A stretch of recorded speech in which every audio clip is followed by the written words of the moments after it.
Y Pablo incluye en este pasaje una serie de declaraciones que comienzan con la conjunción sí. Sí. La resurrección hoy sí, ¿se recuerdan lo que decía? Que denota una suposición en virtud de la cual un concepto depende de otros. O sea, si eso pasó, pero ustedes dicen lo contrario, entonces pues, ¿qué hacemos?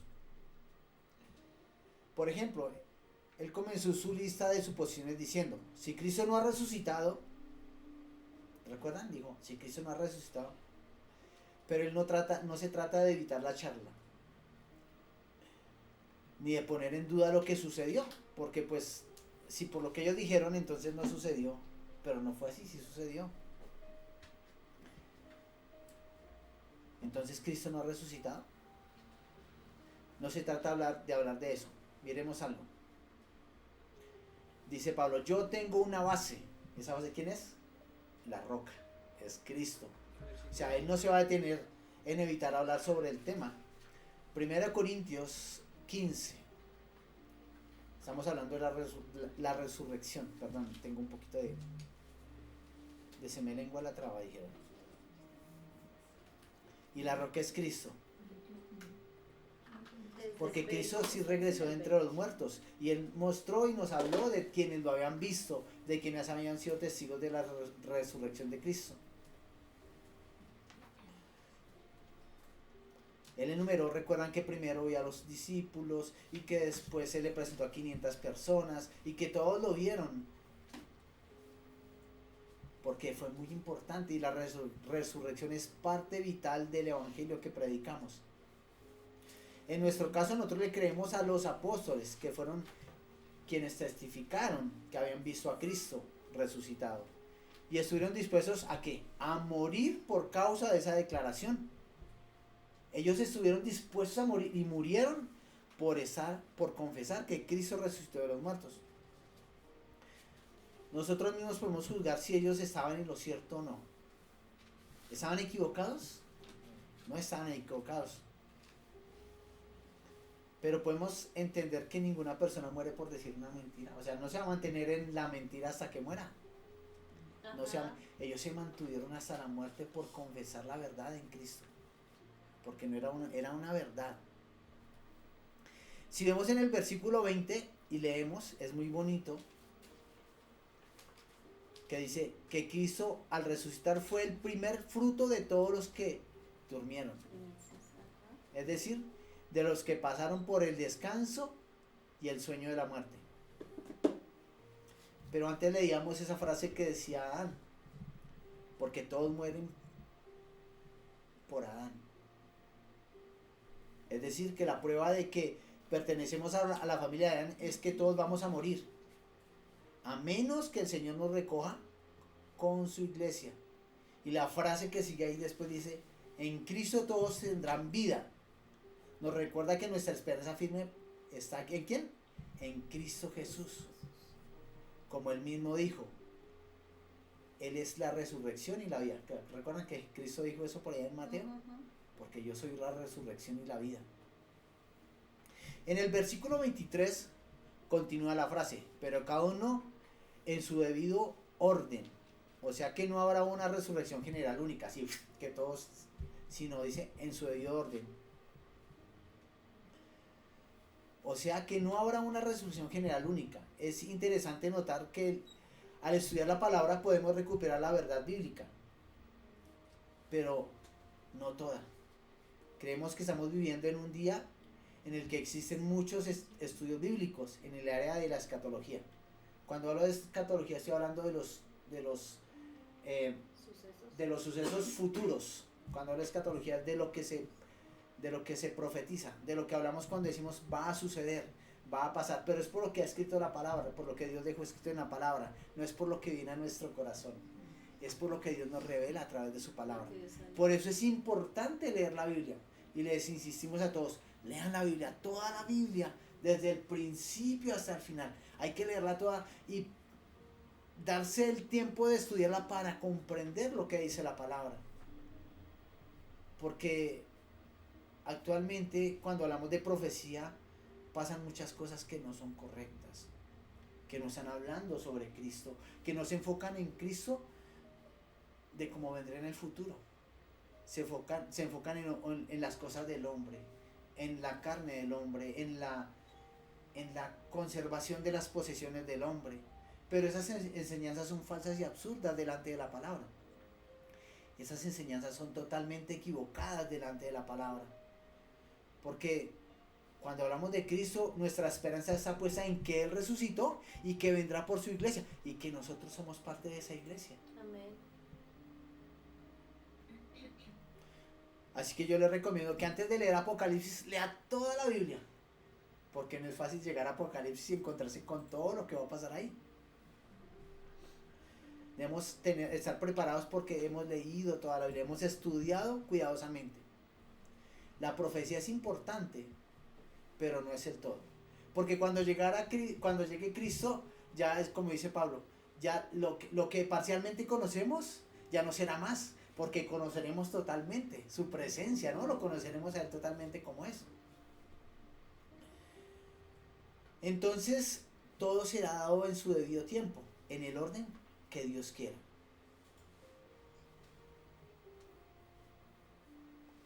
Y en el versículo 23 nos aclara que fue Cristo el primero de todos los que resucitarán después. Cuando Él regrese. Primero los Corintios. ¿Y quiénes son los que vamos a resucitar? Todos los que le pertenecemos a Él. Todos los que creímos y profesamos la fe en Cristo Jesús. Y continuamos en el versículo 15. En el versículo 24, perdón.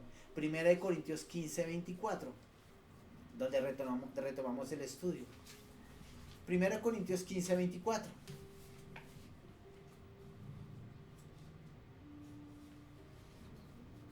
Dice la palabra. Después de eso vendrá el fin, cuando Él entregará el reino de Dios al Padre, luego de destruir a todo gobernante y poder y toda autoridad, a todos sus enemigos. Porque por allá te recuerdan que en Salmos dice, porque pondrá a todos sus enemigos a la diestra de sus pies. Cristo va a hacer que todos los que impidieron que la gloria de Dios se manifestara van a estar a los pies del Rey. ¿El fin de qué? ¿Cuál va a ser el fin? El fin de las edades. ¿Cómo finalizará esto? Llegará una gran tribulación y luego será establecido un reino por 1000 años en la tierra. Satanás será liberado una vez más por un breve tiempo y después será echado para siempre en lo que en el Apocalipsis llama el lago de fuego. Y luego Cristo establecerá su reino para siempre. Ese será su reino eterno. ¿Tú quieres estar en ese reino eterno? Yo sí. Yo quiero estar con Cristo. El reino eterno será en cierta forma una proyección del reino milenial. Solo que el reino de 1000 años será como un tiempo de prueba. Dice aquí, luego llegará el fin, cuando entregue el reino de Dios al Dios y Padre. Porque Jesús es el que está en el poder, ¿sí? ¿A quién le entregó Dios todo el poder? A Jesús. Y Él va a tomar a todos sus enemigos y los va a derrotar. Y cuando Él derrote a todos esos enemigos, el mismo Jesús va a entregar al Padre el reino.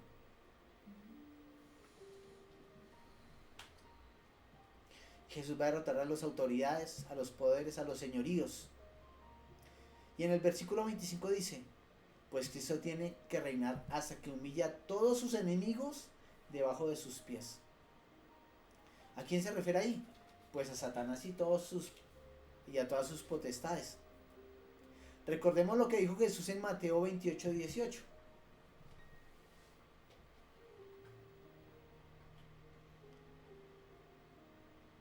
Cuando estaba hablando de la gran comisión, Jesús se acercó y les habló diciendo, toda potestad me es dada en el cielo y en la tierra. O sea que Jesús tiene el poder de todo.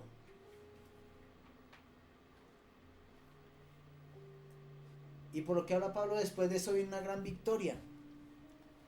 Que habla en el versículo 26. Y el último enemigo que será destruido es ¿quién? La muerte. Versículo 26. Y el último enemigo que será destruido es la muerte. ¿Por qué la muerte? Porque la muerte es el enemigo más grande para el hombre. ¿Se ha escuchado esa palabra que dice que lo único que no tiene solución en la vida es la muerte? Sí. Que ese es como un dicho de los seres humanos.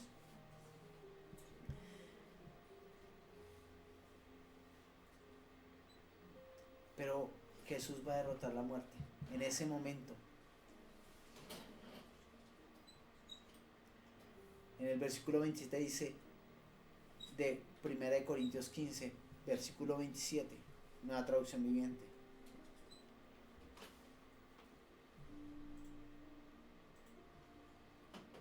Pues las escrituras dicen, Dios ha puesto todas las cosas bajo su autoridad. Claro que cuando dice todas las cosas están bajo su autoridad no incluye a Dios mismo, quien le dio a Cristo su autoridad. ¿Cristo está sujeto a quién? A Dios, al Padre, ya que es quien le dio la autoridad sobre todo. Cristo está sujeto al Padre. Él vino a darnos ejemplo y nosotros debemos estar sujetos a Cristo. Ya Pablo lo hemos disertado varias veces, no estamos sujetos a Cristo porque Él es quien vino a darnos el ejemplo, quien vino a ser el primero. Entonces en el versículo 28 dice, entonces cuando todas las cosas estén bajo su autoridad, el Hijo se pondrá a sí mismo bajo la autoridad de Dios, para que Dios, quien le dio a su Hijo la autoridad sobre todas las cosas, sea completamente supremo sobre todas las cosas en todas partes. O sea que Dios gobernará sobre todo lo que Cristo ha conquistado, sobre cada corazón, sobre cada alma, sobre cada espíritu que ha dispuesto su vida para Él. Está diciendo que cuando Cristo complete su reino milenial aquí en esta tierra, ya haya establecido su reino eterno, regresará a ocupar su lugar allí donde mora la divinidad, en los cielos. Cristo estará sentado en el trono, donde Él se encontraba al principio antes de venir. Allí será la posición de Cristo, a la diestra del Padre. Y Dios será todo en todos, porque de Él venimos. Nosotros somos parte de su respirar. Amén. Él sopló sobre el barro y nos dio vida. Amén. Nuestro cuerpo es del barro, es del polvo, pero nuestro espíritu es de Él. Amén. Dice en el versículo 29, si los muertos no serán resucitados, recuerdan que está hablando con los de la iglesia de Corintios que dicen que no hay resurrección. Si los muertos no serán resucitados, ¿para qué se bautiza la gente por los que están muertos? ¿Para qué hacerlo a menos que los muertos algún día resuciten? Aquí debemos tener algo claro. ¿Qué es el bautismo? ¿Recuerdan que hablamos del carácter en las clases de discipulado? Pues eso hace el bautismo. Cuando tú te bautizas, estás diciendo que tú crees en Cristo y estás dando testimonio de que el carácter de Cristo está en ti, o sea que tú llevas la marca de Cristo. Cuando alguien se bautiza, quiere decir que tiene la identidad de algo. Si recordamos cuando Pablo nos hablaba de cuando Moisés pasó el mar con el pueblo de Israel, dice, y fueron bautizados, ellos tenían la identidad que Dios les había dado a través de Moisés. Así que nosotros tenemos la identidad de Cristo en nuestra vida. Amén. Porque aquí exactamente eso es que está hablando Pablo, de que tenemos la identidad de Cristo que murió en la cruz. Pablo es uno de ellos y nosotros somos parte de eso porque nosotros seguimos el evangelio de Cristo. Amén. Pero dice Pablo, ¿qué consiguen cuando se bautizan por los muertos? ¿Para qué sirve si no resucitó? O sea, ¿para qué lo hacen? Están en la iglesia, se bautizaron, pero ahora dicen que no creen. ¿Para qué sirve? Entonces, ¿qué están haciendo? Ujú.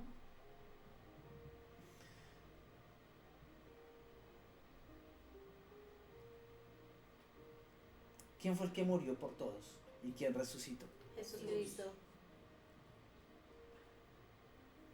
Y si ellos no creen, entonces, ¿qué están haciendo ahí?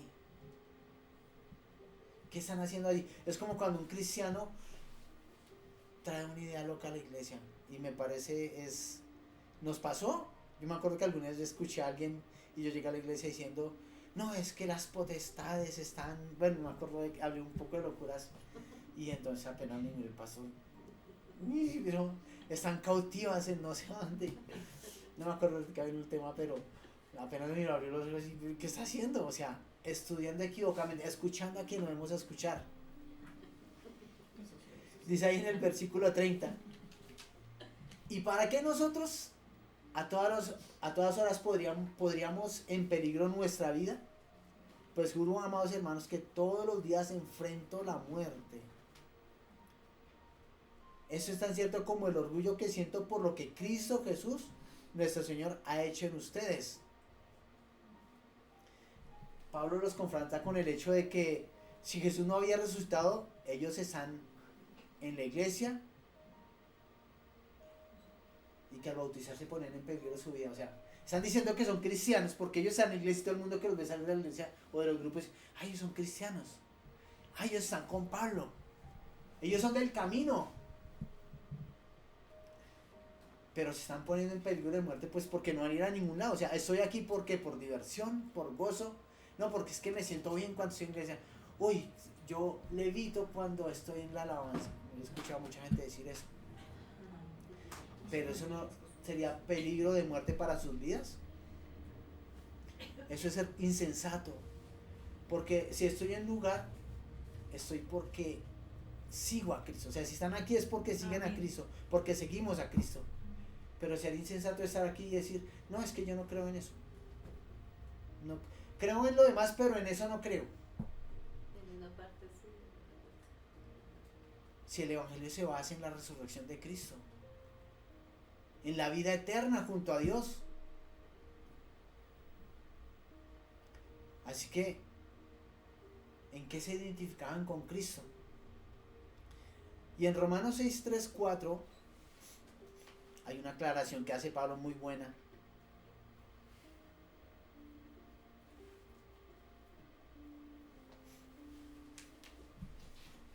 Dice Romanos 6, 3, 4.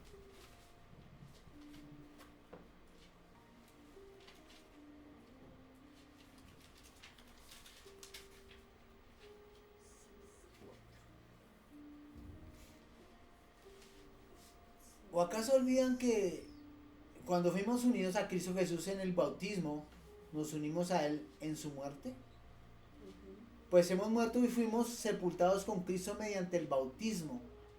Y tal como Cristo fue levantado de los muertos por el poder glorioso del Padre, ahora nosotros también podemos vivir una vida nueva. La primera parte de esa vida nueva, cuando recibimos a Cristo y comenzamos a estudiar la palabra y somos transformados en el Espíritu, dejamos nuestra vieja forma de vivir y en Cristo fuimos resucitados para hacer luz al mundo. Amén. Y ya no somos igual que antes.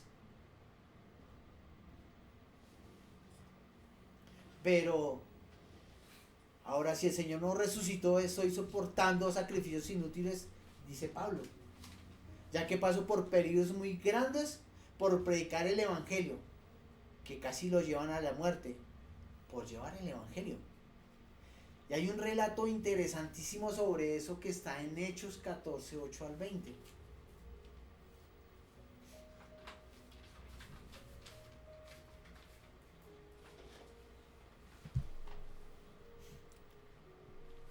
Digan amén cuando lo tengan.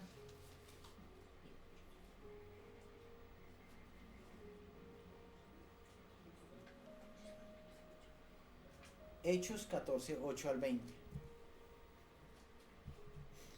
Este es uno de los casos de los que Pablo habla cuando él dice que lo que él hacía lo llevaba casi hasta la muerte. Dice, mientras estaban en Listra, Pablo y Bernabé toparon con un hombre lisiado de los pies.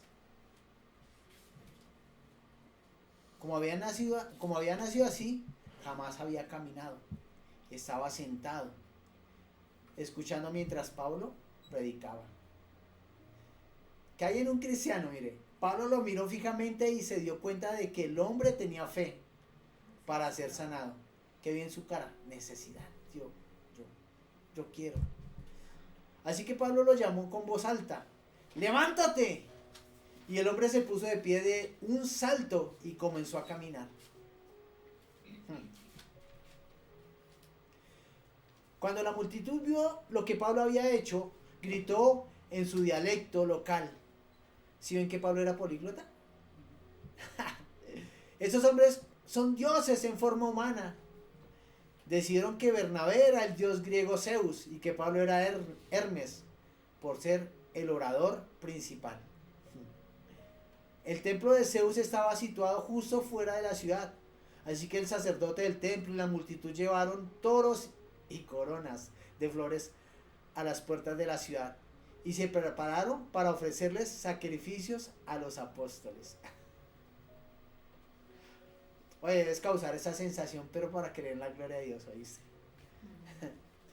Cuando los apóstoles Bernabé y Pablo oyeron lo que pasaba, horrorizados se rasgaron la ropa y salieron corriendo entre la gente mientras gritaban: amigos, ¿por qué hacen esto?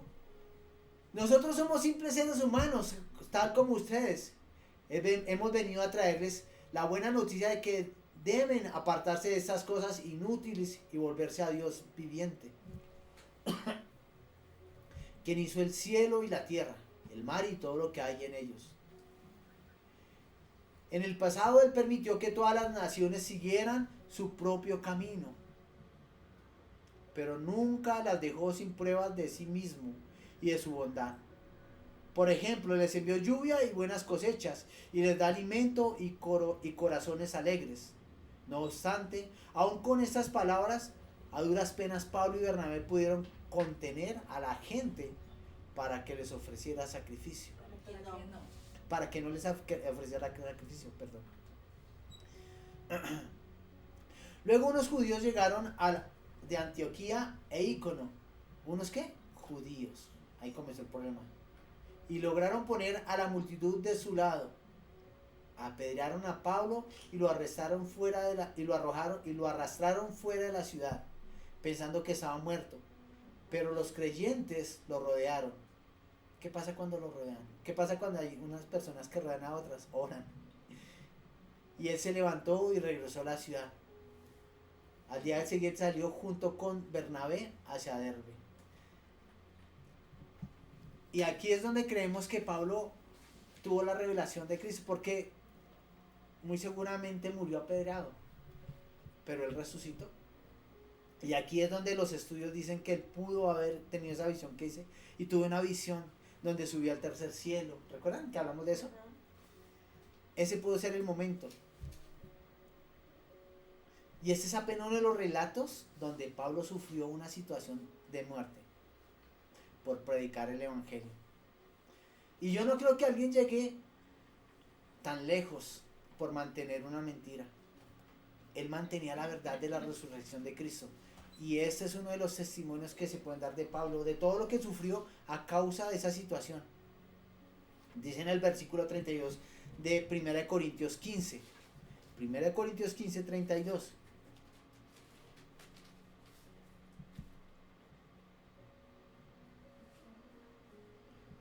¿Y qué valor hubo en luchar contra las fieras salvajes?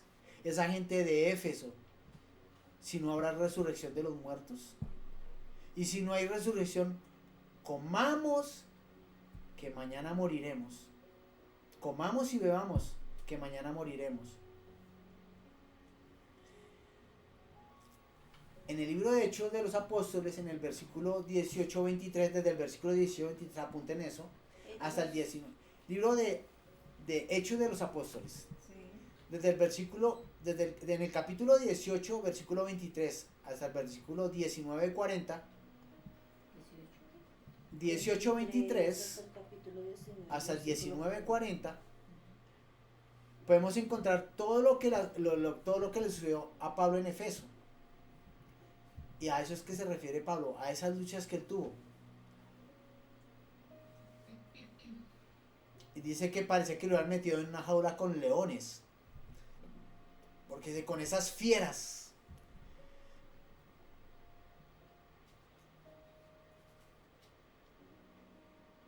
Y él aclara que que él está identificado con el bautismo en Cristo, por la muerte y resurrección.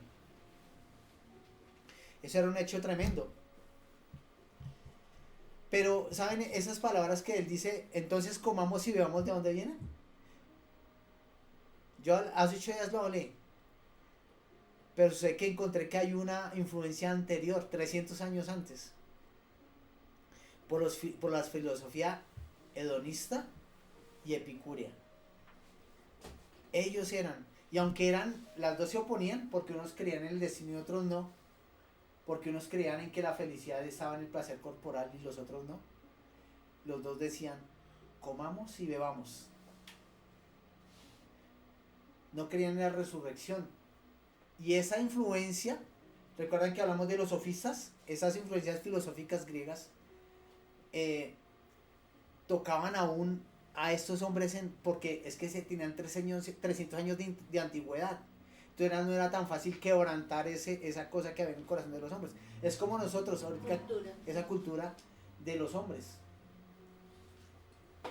¿Cuántas veces hemos oído hablar, aún en la iglesia cristiana, cuando dicen que la sangre de Cristo nos cura? O la palabra, por ejemplo, que el manto de Cristo es sobre ti. Lo hemos escuchado hablar aún en la iglesia cristiana. Pero esas cosas son católicas. Son de la iglesia romana. Entonces, son cosas que están en nuestra cultura y en nuestro ADN cultural que no se pueden quitar fácilmente. Dice en el versículo 23 de 1 Corintios. 33. No se dejen engañar por los que dicen semejantes cosas. No sé qué. No se dejen engañar. ¿Por qué no nos debemos dejar engañar? Siempre debe estar primero en nuestra vida, ¿qué? La palabra. Dice, porque las malas compañías corrompen el buen carácter. Piensen bien sobre lo que es correcto y dejen de pecar. ¿Y qué dice Pablo? Pues para vergüenza les digo que algunos de ustedes no conocen a Dios en absoluto. Porque es que como están en la iglesia, niegan la resurrección de Cristo, no han leído sobre todo lo que habla en la palabra de ese tema. Y vienen con su cultura a decir estas cosas. Los creyentes de Corinto estaban siendo engañados por aquellos que cuestionaban la resurrección. Y esa cultura de los sofistas llamaba mucho la atención. Es que él predica eso. Uy, pero es que lo que dice me parece tan chévere, venga de hoy.